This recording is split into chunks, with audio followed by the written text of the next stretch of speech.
Biggest মানি, যার জন্য কিনা আমাদের এত লড়াই। আর উল্টো ভাবে আবার মানি কি দেবে? পাওয়ার। আর পাওয়ারে যদি তুমি নলেজ ইনপুট করতে থাকো তোমাকে আর হারাবে কি? তার মানে যদি আমি এই যে অ্যাড অন কোর্স করলাম, আমার যে নলেজটা হলো এই নলেজটাই আলটিমেট আমার সবথেকে উপকারী, এবং এই নলেজটা অ্যাপ্লাই করতে হবে। তো স্যার বললেন যে সবাইকে বলবো এই কাজটা করি। দেখো তোমরা নিশ্চয়ই এতদিনে বুঝতে পেরেছো এই কোর্সটা করার পরে তোমার ভিতরে একটু ফিলিংস, তোমার ভিতরে ফিলিংস হচ্ছে যে সেই যে মনে করো জীবনানন্দ বলেছিলেন না যে বাংলার মুখ আমি দেখেছি, আর বোধহয় কারোর মুখ দেখার দরকার হবে না।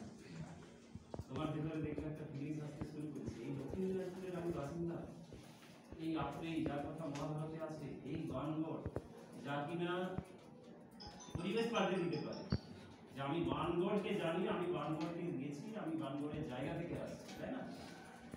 এই জায়গায় দাঁড়িয়ে যখন তোমার ভেতরে এই অহংকার তৈরি হবে, সেই